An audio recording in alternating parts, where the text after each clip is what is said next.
Look what I got in the mail today. Isn't that awesome? It's a cool statue. I'm gonna slowly spin it so I don't break it.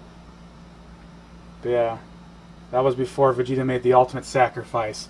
And by the way, guys, I will be showing my whole collection when I hit 9,000 subscribers. It's getting pretty close. That's gonna be my It's Over 9,000. I have a nice display case with all the stuff I've collected over the years. What's going on, Hood Nation? NidgeDFX Cloud versus Chrono is happening with our boys Rerun Rumble. Now, I apologize. I know it's been a long time, and these are one of my favorite, things. I grew up with the RPGs. I give a huge shout out to the RPG industry, period. And the simple reason is maybe due to the lack of technology at the time, it really taught me how to read. I know it sounds silly to a lot of you cats out there, but Dragon Ball, reading it all in Japanese, because that's what I watched back in the 80s and 90s, and RPG games. The only reason I learned how to read is because I wanted to know what they were saying, what to do, how to get farther in their video games, and I'm going to say I digress at that point. So with that being said, please, though, watch the original full screen in its entirety without my blabbing and yabbing. Nidge don't shut up. They were cool with the reactions. I'm probably going to chop up some of it just because I want you guys to watch the original.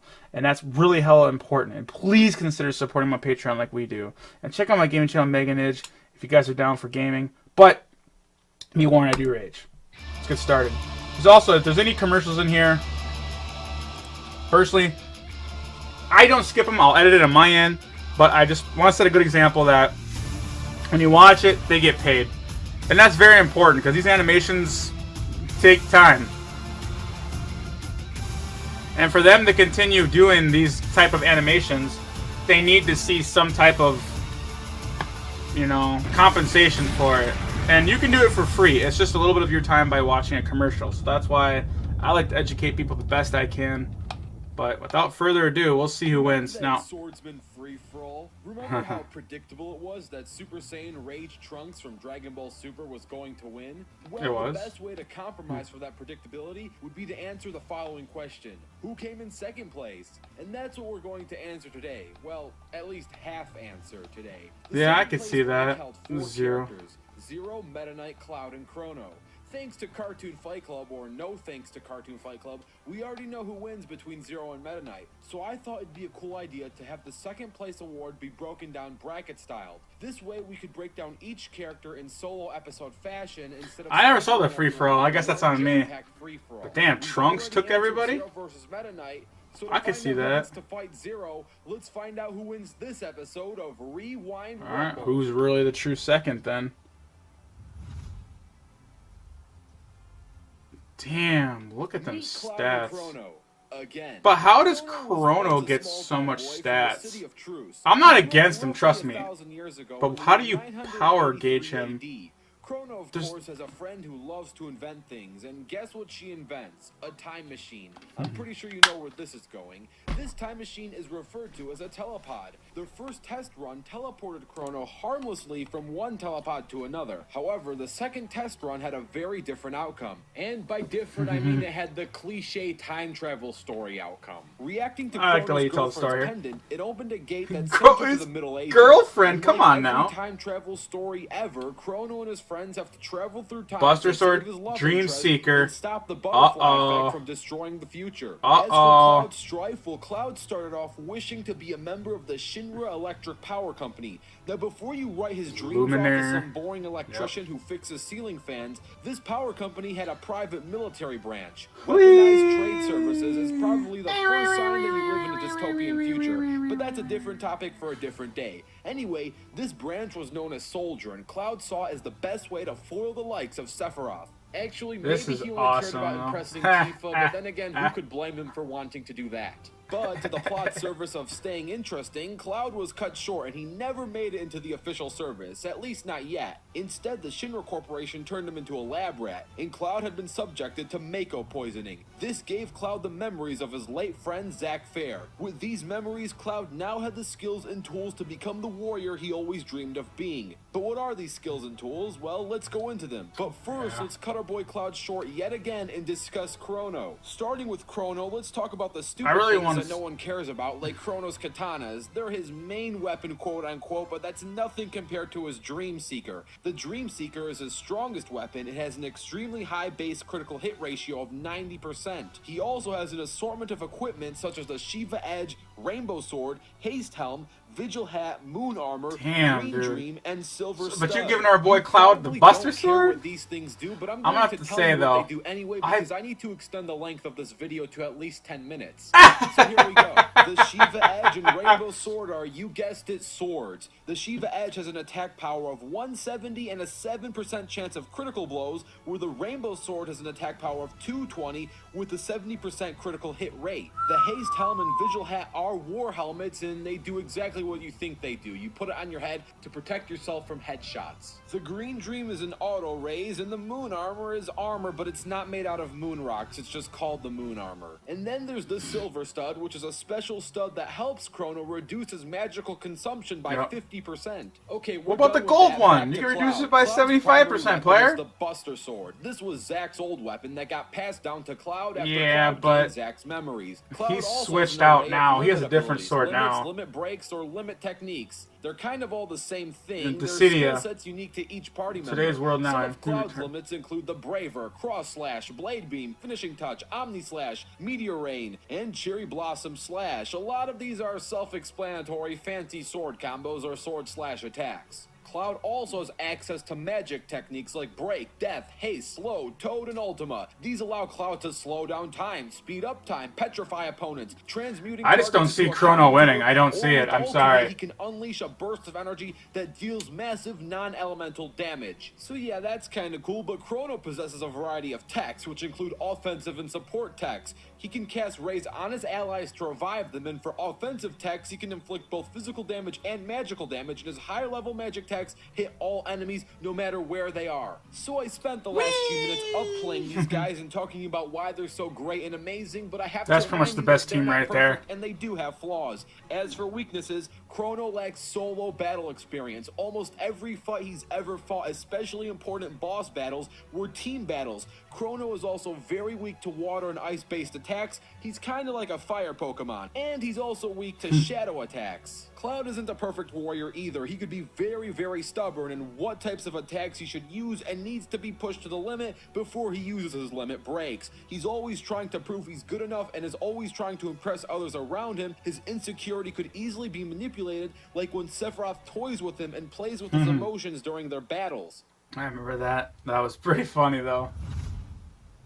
Some good-ass stuff, though. I took for granted that, you know, when I first saw the movies. We set ourselves a circumstance. Actually, it's the same exact circumstance as the Swordsman free-for-all. The more important thing to know is, remember Smackaderp, right? That great guy who made tons of great animations like Sans vs. Mario, Shantae vs. Shovel Knight, and Mario vs. Rayman? Well, YouTube deleted his channel for no good reason. So please, to support our main man Smackaderp, go to his new channel, Chef Boy Armani. I'm telling you this because he animated this episode, and he really needs your support. What? YouTube destroyed his old channel. Once you did that, it's time to rewind. Man, this YouTube though, man. See, I'm so scared. Like I'm gonna wake up one day and be like, my channel's just gone, man. Like, what the hell is that?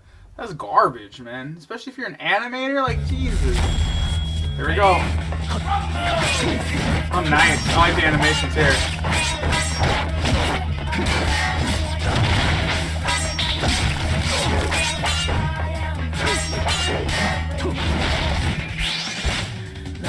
Woo! Whoa, whoa, whoa.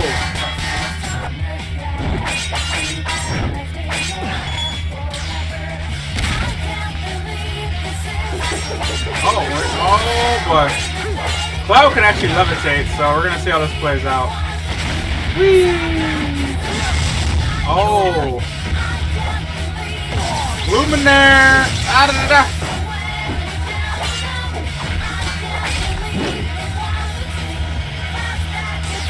I do like the animation of this, the sprites. Oh, Omni Slash! Yeah, I don't see Chrono winning, I just don't. KO. Yeah, that was like, Chrono does not have enough footage. Like, he has one video game Cloud's got so much. As I said before the fight, make sure you are subscribed to Smackaderp's new channel, Chef Boy Armani, as YouTube unfairly deleted his old one. I'm telling you this because Chef Boy Armani animated this episode. I'd also like to thank Vivi Orniter for providing many Chrono Trigger calculations for this very post-analysis. Thanks, and enjoy the post-analysis. The Maniac. The winner is Cloud Strife. This one is initially a lot closer than expected. Statistically, both characters are almost dead even except when it comes to durability and attack potency. They both have FTL reaction speeds, as Cloud can react to Sephiroth and Chrono can scale to Frog.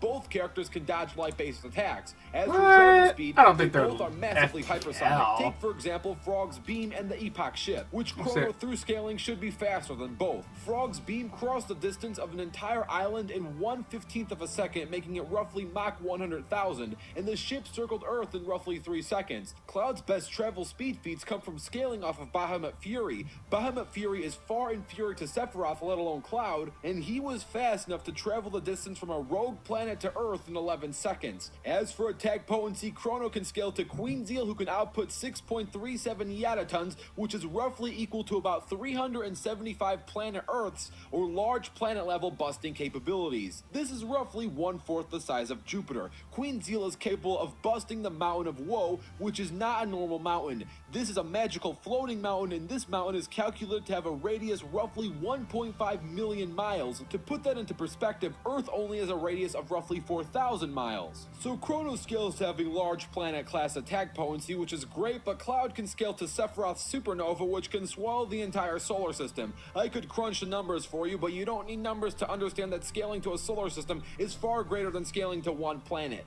Durability is essentially the same thing. You can argue that Chrono can survive mages as black holes, but there are plenty of great arguments to suggest that these black holes aren't real solar system level black holes, because if they were, they would be swallowing their entire surroundings, and the planet itself easily been swollen and destroyed, and it wasn't. Skill and experience is arguably split. Chrono has much more experience since he learned most of his abilities from scratch, while Cloud had most of his knowledge directly inserted into his brain. But actual skill would have to go to Cloud, since Zack was one trained mofo. I would still say experience would still be Cloud, because you got to inject it into you. Turn-based and break attack formations. That's a lot of stuff, and I've never seen Chrono fight a big bad boss all by himself. Sure, Cloud loves his buddies and would prefer to fight for his friends. Wait, that's Ike, but at least we've seen Cloud go one-on-one, especially when he wants to or needs to. So overall, the best striking and durability feats for Chrono rank large planet, while Cloud skyrockets all the way to solar system, making the winner of this Rumble Cloud Strife. And if we go back to the bracket, go back to that CFC episode where Zero and Meta Knight fought,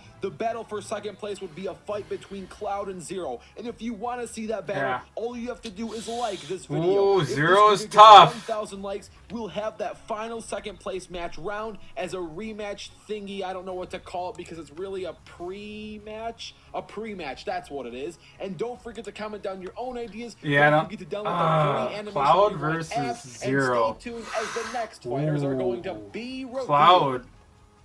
Zero can survive like planetary explosions. I don't know. Oh, I think I already saw this one. This is like a month ago. Yeah. It's a great game actually, and I should be playing it more. I put in a good 60, 70 hours, you know. God damn that ass though. Long bridges. I want none with Dick Grayson's killer. It was an accident.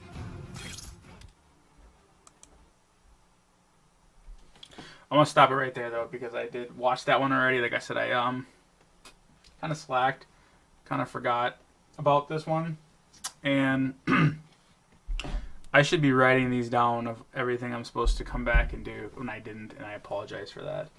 I'm gonna cut this short. I'm just gonna say I was pretty confident to say Cloud was gonna win, and my reasoning is Chrono Trigger.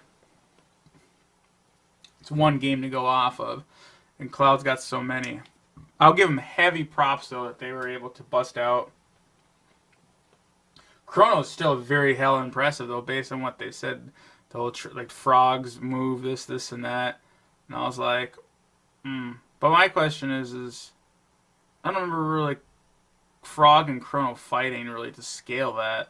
So that's the only part I'm confused. Did they ever clash swords once or twice? Maybe at first when they met, but I'm pretty sure they got along right away from the beginning. Because he kind of like, Frog kind of like came and rescued them. So, to say, I don't know, like... But I'm assuming most people would assume Chrono's a better fighter than Frog.